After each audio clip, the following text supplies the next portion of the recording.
Enfin, si c'est mon histoire avec les rencontres, elle démarre avant. Je crois qu'on peut pas faire l'impasse sur ce qui s'est passé avant. En réalité, pour moi, tout démarre en 1960. Je suis à Zurich, je vais chez un libraire que je connaissais et qui avait des photographies en stock dans un carton. Lucien Clerc avait fait une exposition au Kunstgewerbemuseum en 1960 et je découvre le nom de Lucien Clerc qui ne m'était pas inconnu, mais je découvre une série de photos, en particulier toutes ses premières photos sur ce qu'il a fait en Camargue, les Flamands morts, toutes ces mises en scène avec les Pierrots, etc. Avec d'autres photographes comme René Mechler, un certain nombre de photographes suisses, etc. Je reviens donc de Suisse, je faisais partie du comité culturel de l'A, on appelait là l'association des photographes, l'association des étudiants, pardon. Et j'en avais marre des expositions de peinture, j'ai dit cette année on va essayer de faire une exposition de photographie. J'ai pris ma plume, parce qu'à ce moment-là, il y avait même le téléphone, c'était compliqué entre Caen, pardon, j'étais à Caen à ce moment-là, entre Caen et les autres villes de France.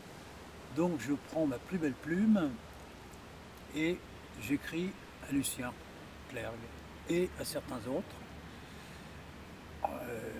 Man Ray, Otto Steiner, de Brassailles, le Photoclub des 30-40, etc., etc. Et à ma grande stupéfaction, tous ces gens-là me répondent. Donc on monte la première exposition internationale d'art photographique qui s'est déroulée à Caen en février 1961, avec comme invité d'honneur Lucien Clerc. Donc voilà l'origine, voilà pourquoi je rappelle ça, parce que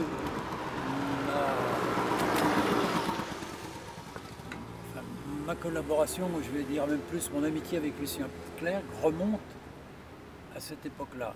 Et si on ne sait pas ça, on ne va rien comprendre ensuite de notre relation avec les rencontres. L'exposition est passée, donc avec Lucien on se revoit régulièrement, soit pour faire des photographies de Manitas de Plata, ou des photos de lui pour la publicité avec Minolta. Enfin, on se revoit tout le temps. En 64, il m'envoie une lettre.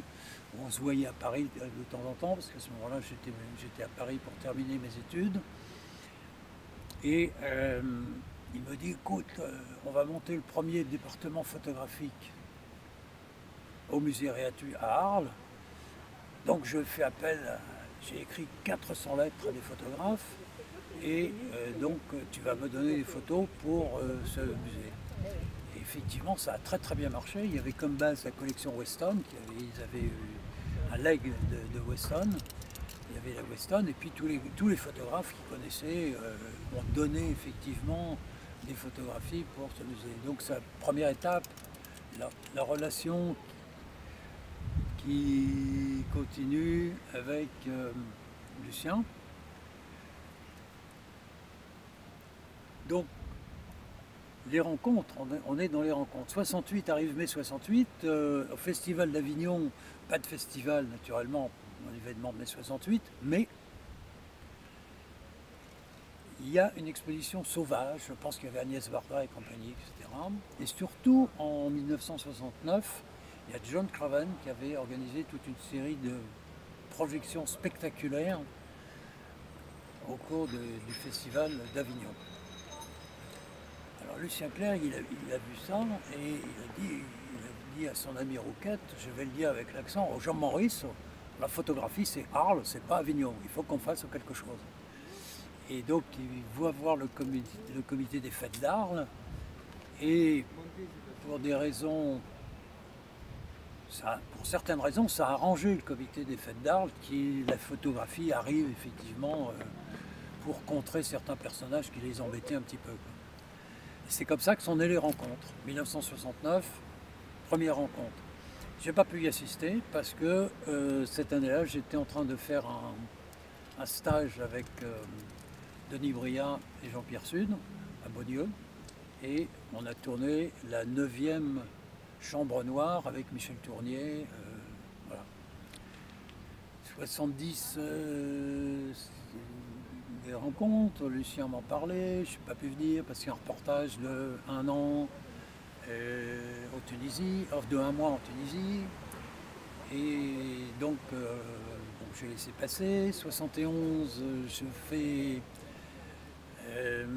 un reportage avec Stockhausen à Londres. 72, pareil. Et 73, Lucien qui savait que j'étais enseignant, j'avais monté le département de photographie à l'école supérieure d'art graphique du Dragon avec Jean-Pierre Sud. Et en même temps, on m'avait demandé, dans la foulée, la photographie était arrivée maintenant un peu dans les instances ministérielles. Donc l'unité pédagogique UP7 d'architecture, l'UP8 d'architecture voulait monter un département photo. Le département de l'université de Paris 1, formation permanente, voulait monter un département photo, vidéo, etc. Et donc Lucien savait que j'avais toutes les relations pour monter un colloque sur l'enseignement de la photo qui était au programme des rencontres de 1973.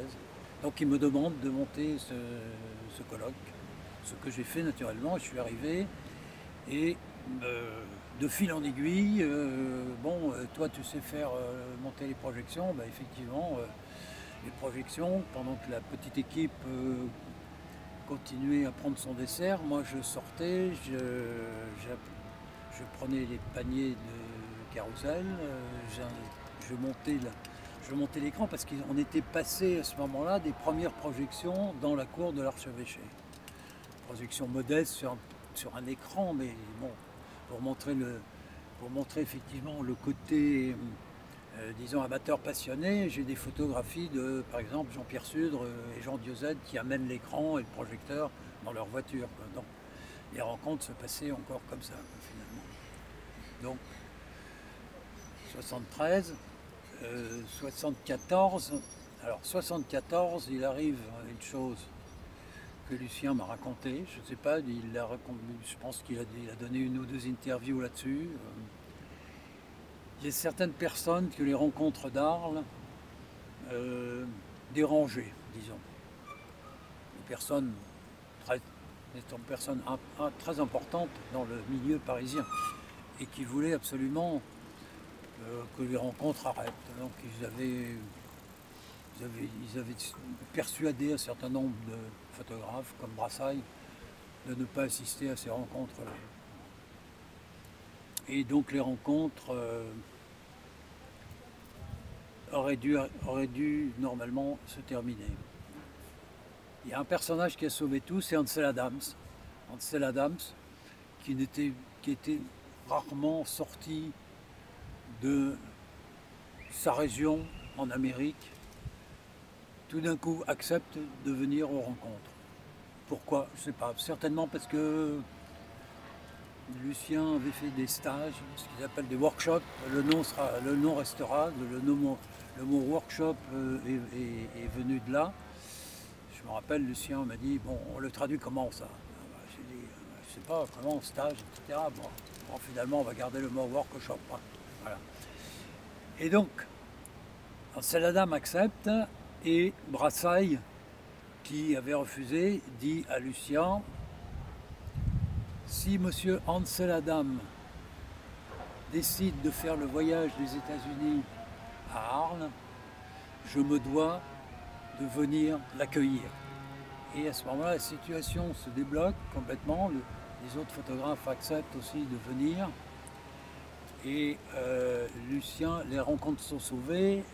Lucien me confie l'organisation et il cite dans je crois que c'est dans un numéro pour les 20e anniversaire des rencontres, dans lequel il relate effectivement ces faits en disant les rencontres ont failli s'arrêter Perrine reprend l'organisation et tout repart, voilà, et on monte effectivement d'excellentes rencontres en 74, et en 75 naturellement, tout a été en s'amplifiant, voilà. Ça va être des souvenirs personnels de choses qui m'ont marqué effectivement dans ces rencontres. Si on me demande, moi je dirais qu'un souvenir, alors la soirée Brassailles justement, moi ce qui m'a marqué c'est que Brassailles par exemple, Brassailles, quand il fallait changer d'image pour l'audiovisuel, c'est pas lui qui changeait, c'est nous qui changions. Jamais il n'a dit 2 fois de suite la même chose. Il dit la prochaine, la suivante. Bon, on peut aller plus loin. Enfin, à chaque fois, il a inventé un truc. C'était assez extraordinaire, quoi. Et de l'autre côté, Shinoyama a fait une présentation dans laquelle il a projeté à une vitesse, à peine on pouvait voir les photos, 750 photos d'affilée sur l'écran comme ça.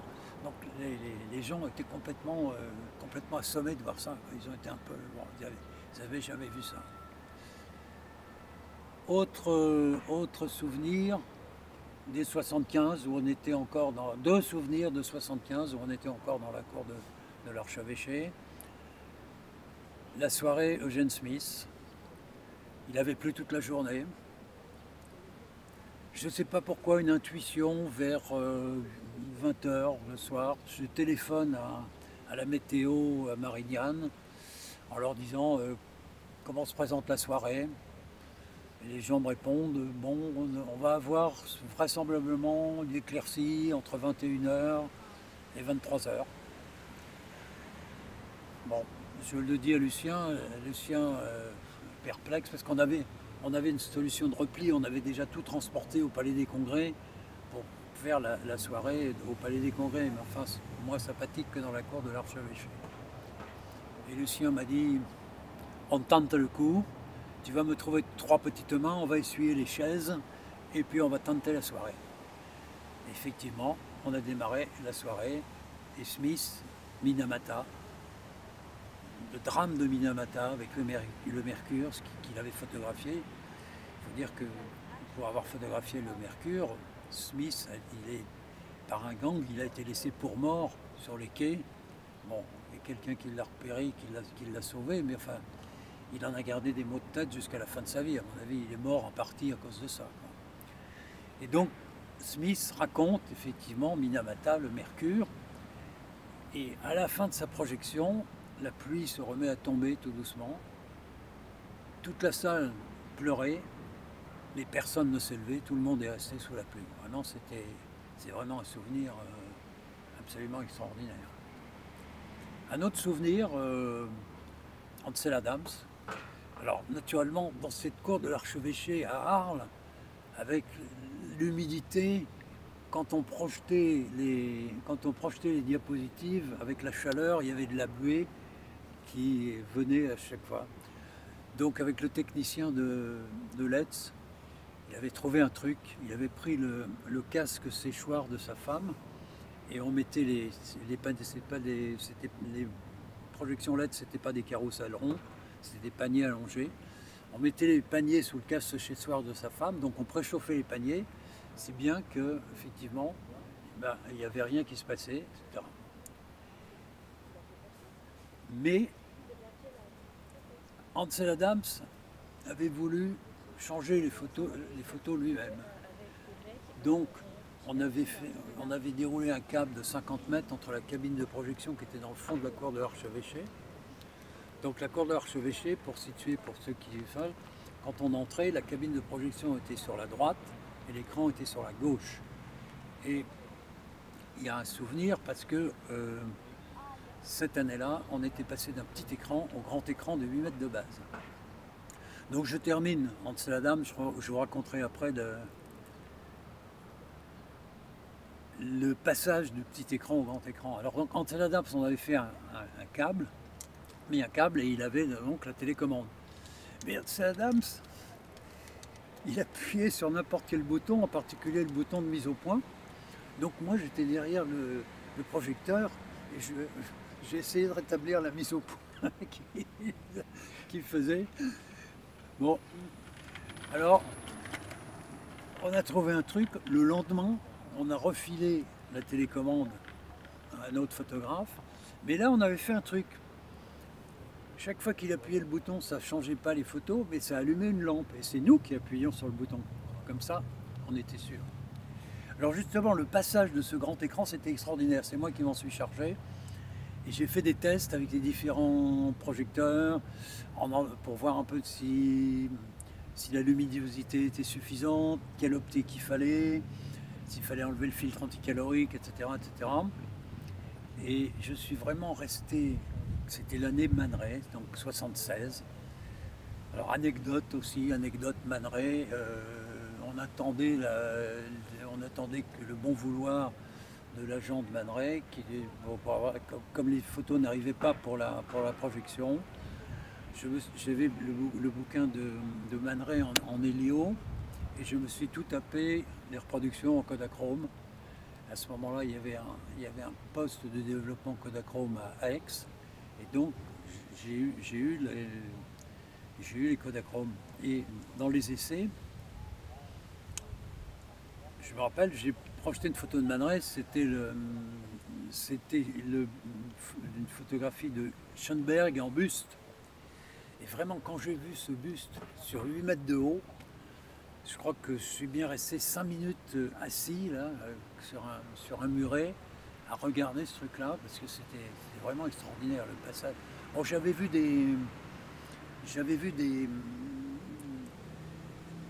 des projections grand écran, puisqu'à ce moment-là, dans les halles à Paris, qui étaient entre l'arrêt des halles en 73 et la reconversion qui est venue beaucoup plus tard, non 68, j'avais vu, entre 68 et 73, j'avais vu des projections, en particulier une projection en moyen format sur Picasso, qui était assez extraordinaire. Et la projection la plus folle que j'avais vue, c'était la tapisserie de Bayeux, mais directement sur une projection en 4:5, avec un appareil suisse qui s'appelait Gantz. C'était un fabricant suisse et un marchand qui s'appelait Gantz, qui avait monté un projecteur pour projeter directement des 4:5. Donc, normalement, j'aurais dû être blasé, mais ce portrait de Man Ray en buste, vraiment, ça m'a... voilà. Autre anecdote de la même chose pour ce Man Ray. Alors finalement, il m'avait aussi donné quelques photographies en plus de celles que j'avais faites. Et malheureusement, en dernière minute, ils avaient dû mal fixer et mal laver les trucs. Si bien que quand, sous l'action de la lumière, tout d'un coup, on avait une projection de Man Ray sous la chaleur. Le fixateur complètement s'est transformé en cristaux et il a fait péter le verre complètement. Et l'agent Treillard, l'agent de Man Ray, m'a dit dommage que Man Ray ne soit pas là, il aurait beaucoup aimé, c'était très surréaliste. Voilà. Donc voilà quelques anecdotes. Le salaud, en plus c'est électrique son truc. Oui, donc voilà quelques anecdotes au niveau de ces soirées, qui étaient quand même des choses extraordinaires. Bon, la cour de l'archevêché, c'était bourré, il n'y avait plus de place, les gens ne pouvaient pas rentrer. Si bien qu'après, on est passé de la cour de l'archevêché à l'extérieur, c'est-à-dire au théâtre antique. Voilà. Mais là, après, c'était plus moi. Après 77, c'est une autre équipe qui a pris les choses en main, quoi. Voilà. Mais je dois dire qu'effectivement, il s'est passé des tas d'anecdotes ensuite dans ce théâtre d'archevêché, depuis les gens qui ont mis le feu à l'écran parce que les choses qui étaient présentées étaient complètement nulles. Il y a quelqu'un qui a mis le feu à l'écran a brûlé. Enfin bon, il y a eu d'autres histoires, mais j'y étais pas mêlé directement, j'étais plutôt de l'autre côté, quoi. Jusqu'en 77, j'étais à l'intérieur du réacteur. Après 77, j'étais encore un tout petit peu dedans parce que mes relations avec Lucien ont continué naturellement, mais j'étais plutôt extérieur. Et Et quand je gueulais de tout cœur avec Lucien parce que ça n'allait pas, quoi. Voilà. Donc, bon, voilà tout ce que je peux dire sur des souvenirs, sur Arles. Voilà. On pourrait dire, mais qui est complètement en dehors des histoires, C'est pas grave. c'est qu'effectivement, en dehors du fait qu'il va pleuvoir, alors, bon, il y a des tas de choses qui ont été dites et qui ont été écrites, mais bon, c'est pas ça. D'abord, bon, moi le premier, j'étais le premier à dire que la France était un désert culturel au niveau de la photographie. Je nuancerais, c'était un désert culturel de la photographie au niveau des institutions. Parce que finalement, quand on reprend des journaux comme Terre d'Images, dans lesquels j'étais rédacteur aussi, on se rend compte qu'il y avait une activité que Terre d'Images donnait un panorama de tout ce qui se passait dans la photographie, aussi bien en France qu'en Europe et à travers le monde. Et on était, avec des journaux comme ça, on était très très en avance sur ce qui se passait. Donc j'ai dit désert culturel au niveau des institutions. Donc c'est le rôle d'Arles, c'est le rôle de Lucien, c'est vraiment Arles qui a effectivement le moteur, qui a été le moteur de tout ce qui s'est passé en France après dans les années 80. Je veux dire, les rencontres d'Arles, c'est 69. Le premier mois de la photo, c'est les années 80. C'est-à-dire parce qu'ils ont vu qu'il se passait quelque chose. Et pourquoi le... Alors, bon, peut-être cette anecdote, pourquoi effectivement en 73, une certaine intelligentsia parisienne a essayé de bloquer les rencontres d'Arles, empêcher Brassailles de venir, etc. Parce que effectivement, Arles était en train il se rendait compte que Arles commençait à devenir un rendez-vous, que la presse en parlait. Dire les journaux, il y avait Yves Bourd à ce moment-là dans les journaux. 74, j'ai monté le premier congrès sur le droit d'auteur avec un juriste dont j'ai oublié le nom, qui est décédé l'année dernière. Un colloque sur effectivement la photographie, les autres versants de la photographie, qu'elles soient conceptuelles, etc., avec des tas d'artistes photographes qui sont venus. Voilà. Donc il y a eu effectivement beaucoup de choses qui ont été faites. Donc j'ai dit tout à l'heure, effectivement, Arles a été au comité des fêtes d'Arles, les rencontres ont été au comité des fêtes d'Arles jusqu'en 76. Pourquoi ? Parce que Clergue n'a pas pu monter une entité propre aux rencontres. Pourquoi ? Mais parce que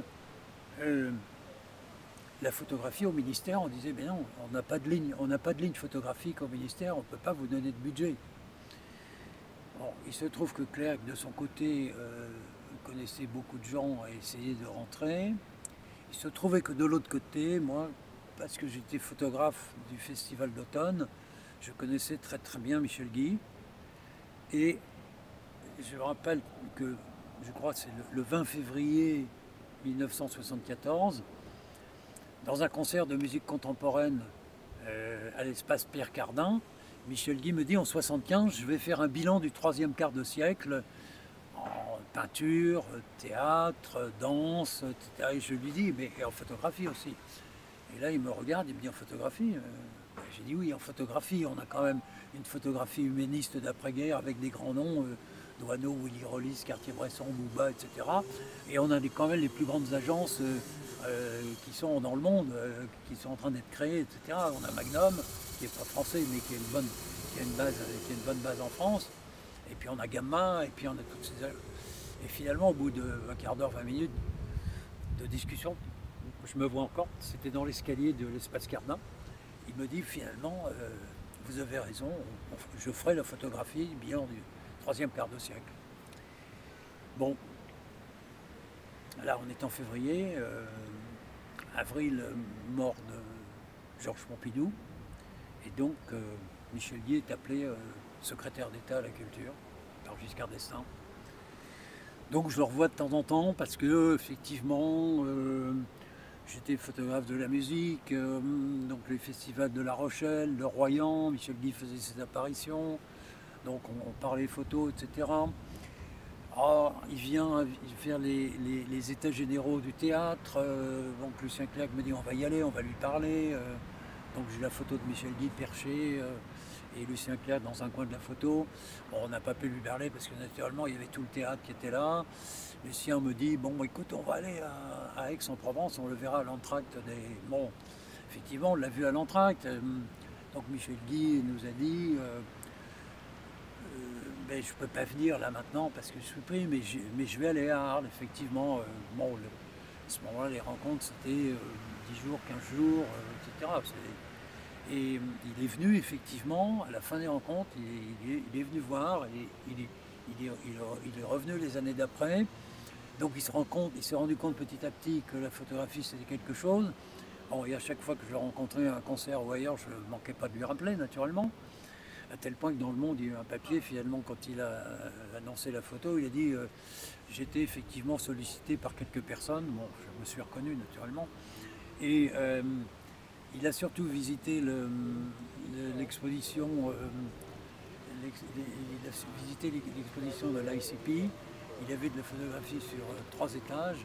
Et là, effectivement, il a décidé de faire quelque chose. Donc, il a fait la formation de la photographie. Bon, je ne vais pas raconter l'histoire parce que la formation qui devait être à Paris avec Pierre de Fenouil, sous l'intervention du maire de Lyon, qui a fait une prise de bec dans le cabinet de Chirac, qui était Premier ministre à ce moment-là. Et il y avait Adélaïde Barbet, qui était la sœur de Bruno Barbet, qui s'occupait de la culture. Il a confondu le cinéma et la photographie, et il a exigé que la photographie soit à Lyon. De Fenouil, qui avait déjà préempté une place au musée du Luxembourg pour la formation, il n'a pas voulu aller à Lyon. Donc il a nommé Pierre Barbin, et il a rattaché la photographie au CNC, puisqu'on ne pouvait pas avoir de ligne budgétaire. Et Lucien disait, bon, bah, ça c'est quand même le comble, c'est effectivement le fils qui vient avant le père qui vient avant le fils, etc. Bon, voilà. Et donc Barbin a été nommé. Moi, je crois que j'étais le premier à être reçu dans son bureau. La seule question qu'il m'a posée, c'est y a-t-il une photo de droite et une photo de gauche? Ça m'a un peu interloqué. Et je lui ai répondu, tout dépend de la légende qui est en dessous de la photo. Voilà, tout ça pour dire qu'effectivement, bon, ça a mal démarré. Pierre n'a pas voulu aller à Lyon. Moi, on m'a proposé le poste. J'ai pas voulu aller à Lyon parce que j'étais embarqué et dans les rencontres, et dans l'enseignement, et ailleurs. Donc, je ne vais pas tout lâcher, etc. Donc, finalement, voilà, ça s'est passé comme ça. Et quand Jacques Lang a été nommé en 81, ben, j'ai recommencé. Je l'ai interpellé en 81 aux rencontres ici. Et il m'a demandé dans la foulée de faire les états généraux de la photographie, ce que j'ai fait dès le mois de septembre qui a suivi. Enfin ça c'est une autre histoire. Voilà. Pour raconter un peu ce qui se passait, j'ai dit désert culturel, donc Arles au départ de tout. Donc la solution était un peu facile avec Lucien, parce que qu'est-ce qu'on a fait? Bon. On a essayé, on avait une ligne pour les premières années, on a montré ce qui se passait en photographie dans les différents pays. Voilà, on a montré tous les pays, l'Allemagne, l'Espagne, l'Italie, l'Amérique naturellement plusieurs fois, le Japon, la Suède, la Lituanie, etc. Lituanie, j'ai une anecdote à raconter là-dessus qui est assez extraordinaire. C'est en 16, je crois. J'étais à Arles et tout d'un coup, un matin, sur mon bureau, j'ai 2 grands cartons. Je demande d'où il va. Ben, c'est quelqu'un qui a apporté ça. J'ouvre les cartons. C'était photographie de Soutkus et de Massy Jauskas. Bon. Alors effectivement, on en avait parlé avec Lucien, mais il n'y avait pas de truc officiel. On ne sait pas. Enfin, moi j'ai ma petite idée, je sais à peu près comment c'est venu. Ça a dû venir par la Pologne, par Anna Farova, parce qu'il y a la Pologne aussi on a fait avec Sudek, etc. Avec, bon, et toujours est-il que je me rappelle très très bien, comme si c'était hier, euh, on a accroché donc ces photographies donc, de ces pays qui étaient des satellites de l'URSS à ce moment-là. Donc on a accroché sous le coup ces Magie Georgias, ils étaient là. Et toute la journée, j'ai eu vraisemblablement 2 mecs du KGB qui m'ont posé des questions, mais comment vous avez eu ça? J'ai dit, écoutez, moi je vous ai déjà dit 2 fois, je suis arrivé dans mon bureau le matin, c'était là, sur mon bureau. Voilà. Je ne peux pas vous dire autre chose. Oui, non, mais c'est pas possible. Ils m'ont fait chier toute la journée. Je me rappelle, je suis allé déjeuner au Malartre, ils sont venus déjeuner au Malartre avec moi. Bon, finalement, après, ils m'ont lâché les râpes le soir. Donc, une anecdote, tout ça pour dire qu'on a fait tous les pays. Le Japon, il y a eu quelques problèmes parce que, bon, c'était naturellement, il y a toutes les histoires avec la Pologne, Anna Farova, etc. Magnum. Alors, une anecdote avec Clerg aussi. Clerg, il me dit non, on ne peut pas prendre Guy Le Quérec comme maître de stage, c'est pas possible, il y a photo la merde de partout, c'est pas grave. Et je lui ai dit écoute, je connais Guy, on a fait mai 68 ensemble, je connais Guy, c'est un mec qui a un contact terrible avec les gens. Et puis il a une photo, il a quand même une. Ça c'est donc en 77, hein, parce que l'agence Magnum c'était 77. Et il a un contact. Oh, non, mais écoute, c'est pas possible. Finalement, je suis arrivé à le convaincre. Il a pris Guy Le Quérec et tout le monde sait que Guy Le Quérec a fait un tabac après avec ses stages.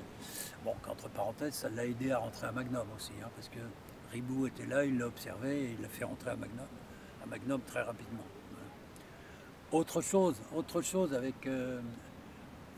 avec Lucien, les photographes de la côte ouest des États-Unis, Friedlander, Gibson, Charles Arbut, Judy Teter, Jack Walpott, Don Michaels, Arthur Tress, etc. Lucien me dit, écoute, on ne peut pas montrer ça, on va foutre de la merde, les gens vont nous prendre pour des... Je lui dis, écoute Lucien, c'est quand même une partie de la photographie qui émerge. Moi j'étais abonné à San Francisco Camera.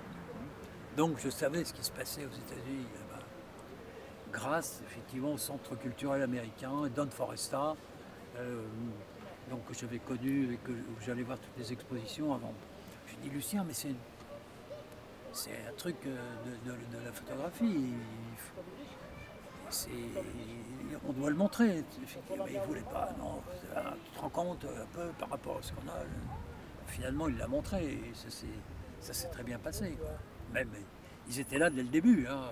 Friedlander, je crois que Friedlander, il était là dès 73. Lui, hein. Bon, encore des photos avec sa femme et son gosse et tout.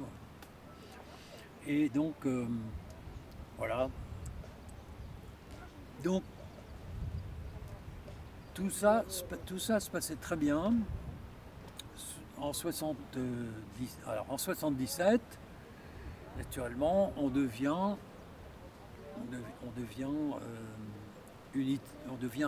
une entité indépendante avec une structure d'association, avec des statuts, etc. Et donc officiellement, là, on ne dépend plus du comité des fêtes d'Arles, c'est les rencontres internationales de photographie, dont il me nomme premier directeur. Voilà. Donc premier directeur, un peu responsable, donc je dis, bon, 78, il faut changer de braquet. Alors il faut dire que, bon, il s'est passé des tas de choses, il y avait j'ai fait des projets pour Arles, des hôtels particuliers qui se libéraient pour vraiment 3 francs 6 sous qu'on pouvait équiper avec 35 pièces, une cour intérieure, etc. Et puis la vidéo, parce qu'il faut dire une chose, c'est que dès 69, j'étais le premier à faire du reportage vidéo avec ce que j'appelle les costumes de pièces, Sony, c'est-à-dire la caméra, et puis sur le côté le magnétoscope. On a fait venir pour le Festival d'Avignon. Les premiers enregistrements ont été faits avec des modèles qui venaient du Canada, parce qu'il n'y en avait pas en France. Donc on n'était pas dans les normes européennes, il n'y avait pas les normes européennes exactement. Et entre nous, c'était quand même très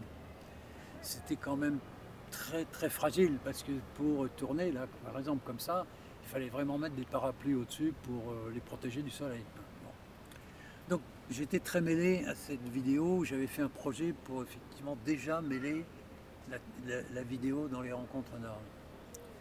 Donc là, mon projet en 77, c'est simple. J'ai dit à Lucien, écoute, on a fait tous les pays maintenant. Il y a 3 options pour Arles. La première option, c'est, comme tu le dis quelquefois, on fait le Cannes de la photographie. Je veux dire, là, c'est très simple. On va faire le prix de la photographie publicitaire, le prix de la photographie de mode, de reportage, de portraits, d'animaux, enfin tout ce que tu veux, quoi. On va faire le Cannes de la photographie. Et je lui dis, là, c'est très simple.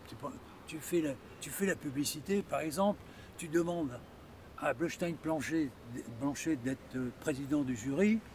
Bon, tout le monde est là, tu n'as même plus besoin de faire de la communication, tu vas avoir tes 8 pages dans Paris Match, etc., etc.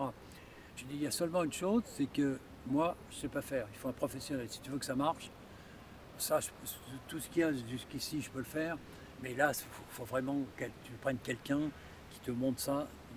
Donc, première solution, tu fais le Cannes de la photo. 2, tu continues sur le train-train à l'heure actuelle. Déjà, on a vu, tu vas devenir le super photoclub. Tu vas avoir les nouveaux qui vont venir, etc., etc. Bon, c'est intéressant, mais voilà.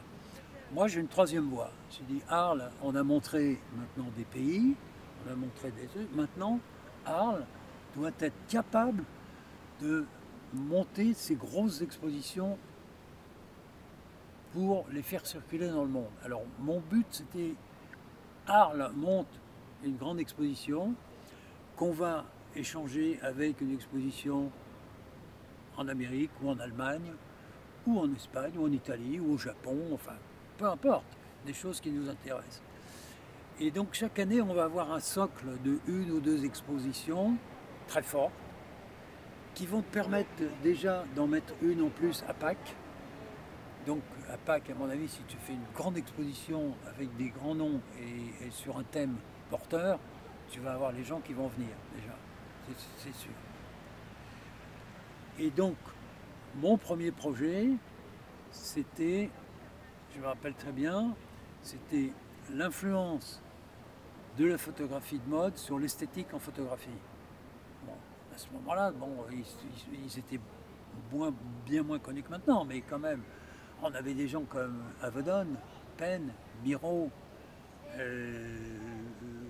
on avait Bourdin, on avait Sief, enfin tous ces gens-là en particulier ont quand même beaucoup influencé la photographie. Il ne faut pas oublier que là, on est en 77, hein, donc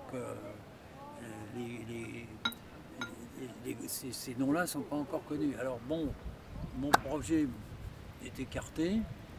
Entre parenthèses, je crois que vis-à-vis de certaines personnes d'Arles, ça leur déplaisait pas que je sois plus là. Et puis on me dit, mais il n'y a pas de lieu. Je dis, les lieux, à l'heure actuelle, l'immobilier c'est rien. Je crois que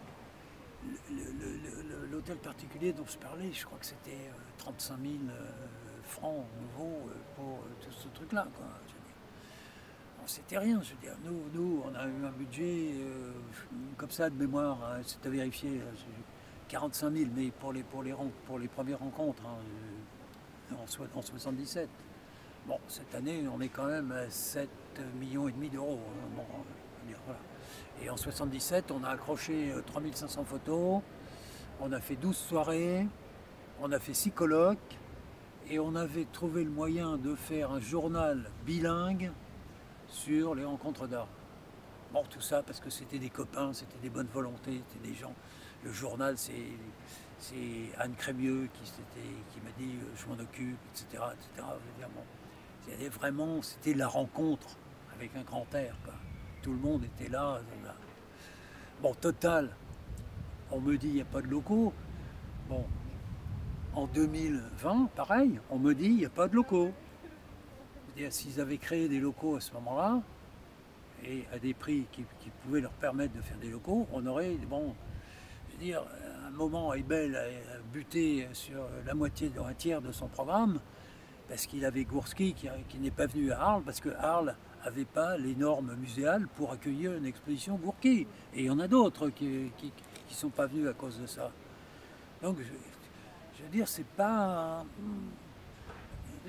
Le problème n'est pas résolu, on en est encore là maintenant. Alors bon, il y a les ateliers qui ont été transformés, mais bon, c'est une partie. Les ateliers, ça coûte très cher, rien qu'en clim, pour climatiser ça, est-ce que c'est rentable ou pas? J'en sais rien, quoi, tu vois.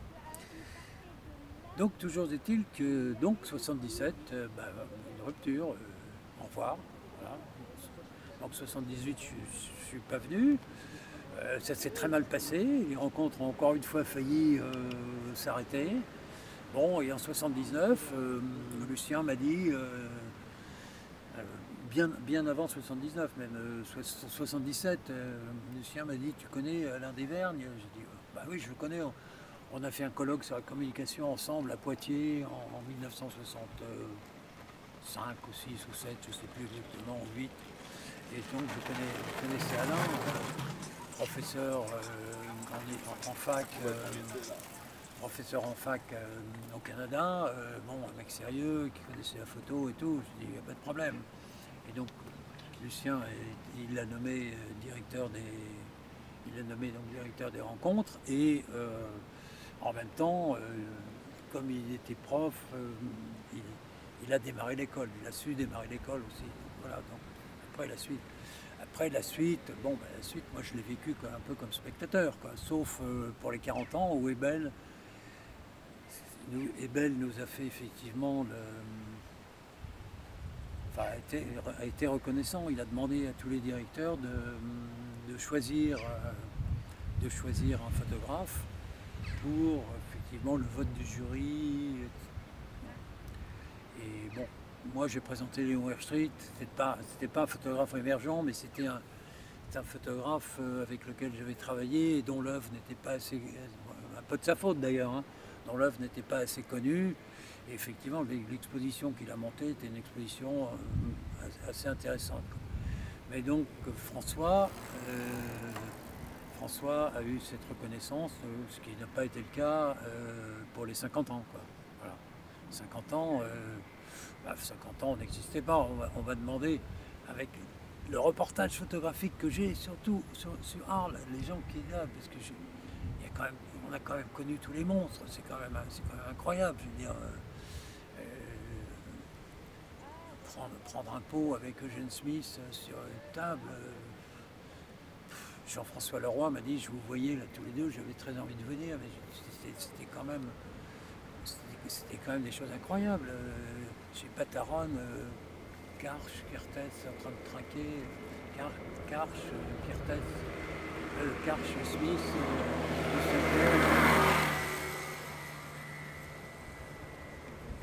en train de trinquer. Je veux dire, c'est des souvenirs. On a rencontré tous les monstres, tous ces monstres qui ont fait l'histoire. Alvarez Bravo, Kertész, Larty, je ne vais pas tous les citer, mais bon, même Ronis plus tard, quoi. Ronis, l'année de ses 100 ans, on a fait des choses extraordinaires, on a vécu des choses extraordinaires. Ribou et Ronis, j'avais ramené Ribou à la table de Ronis chez Maryse, Cornès. Et donc tout le monde est passé, de Jack Lang, tout le monde est passé, là, Clerc, etc. Et ça m'a fait marrer, ça c'est une anecdote. Ribou demandant à Ronis, mais tu le vois souvent ton médecin, toi? Tu vois, j'ai les photos, c'est extraordinaire ces souvenirs, là, tu vois, vraiment. Voilà, tout ça, ça reste marqué, quoi. Voilà. Bon, au fur et à mesure, j'ai parlé de l'écran qui brûle, j'ai parlé des déficits, j'ai parlé du pauvre Jean-Maurice Rouquette qui s'aperçoit qu'un des directeurs a fait un déficit d'1 million de francs, parce qu'on était encore en France à ce moment-là. Entre Noël et Jour de l'An, ça lui a gâché sa nouvelle année, finalement. Voilà, une bagarre tout le temps pour avoir les subventions, pour avoir la région, etc. Bon, ça a pris une autre dimension. Voilà, donc là-dessus, on ne va pas faire des commentaires là-dessus. C'est complètement autre chose. La photographie est en train de changer. Il faudrait quand même qu'on réussisse avec le numérique qui est arrivé. Et puis alors, bon, comment ne pas parler d'Égypte? Je veux dire, le mépris de certains directeurs pour la photographie professionnelle. C'est-à-dire, donc l'Égypte, à mon avis, l'Égypte ont sauvé Arles à un moment. L'Égypte ont sauvé Arles parce que tous ces photographes professionnels qui venaient pour l'Égypte, qui se passaient un peu avant les rencontres d'Arles, ils restaient là. C'est-à-dire, ces trucs. Et puis bon, l'Égypte, il faut dire, c'est quand même... Arles a amené effectivement cette connaissance de la photo des premières années. Et l'Égypte ont amené la connaissance de la photographie numérique. Les premiers stages ont été là, les premières démonstrations ont été là. Le premier appareil Kodak, bon, il a été fait au RIP, mais enfin à la suite d'Égypte, avec de gros appareils, pareil, l'appareil Nikon et puis sacoche Kodak à côté, je veux dire. Premier stage Photoshop, je veux dire, si les photographes de la France profonde, les portraitistes, se sont mis au numérique aussi vite que ça, alors qu'on ne l'aurait jamais cru avant, je veux dire, c'est en particulier à cause d'Égypte, c'est tout. Bon, voilà. Il faut situer tout ça. Alors maintenant, effectivement, ils sont dans les déviances, dans les thèmes de société, sur la masculinité, la photographie des femmes qui n'est pas assez représentée, ce qui est totalement faux d'ailleurs, parce qu'à l'heure actuelle, il y a 3 étudiantes sur 4 qui sont dans les écoles de photo. Là, j'ai fait le compte ces dernières années, il y a 5 dans les prix, dans les résidences, il y a 5 femmes pour 7 hommes. Je veux dire, dans 5 ans, dans 6 ans, les choses s'inversent. Je veux dire, bon.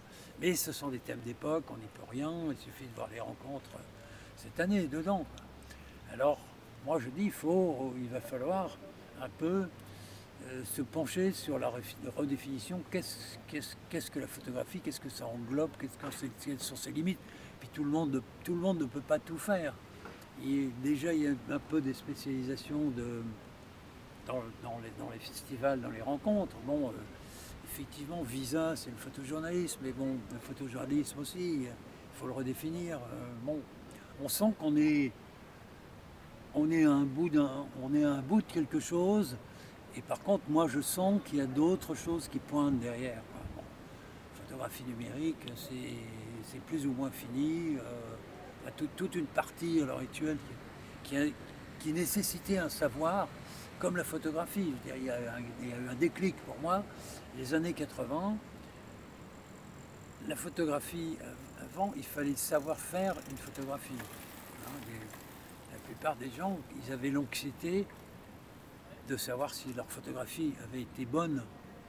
Et ils attendaient avec anxiété le développement du photographe du coin, quoi. Bon, à partir des années 80, quand Canon a sorti son premier compact avec la régulation de l'exposition et la régulation de la mise au point, ça a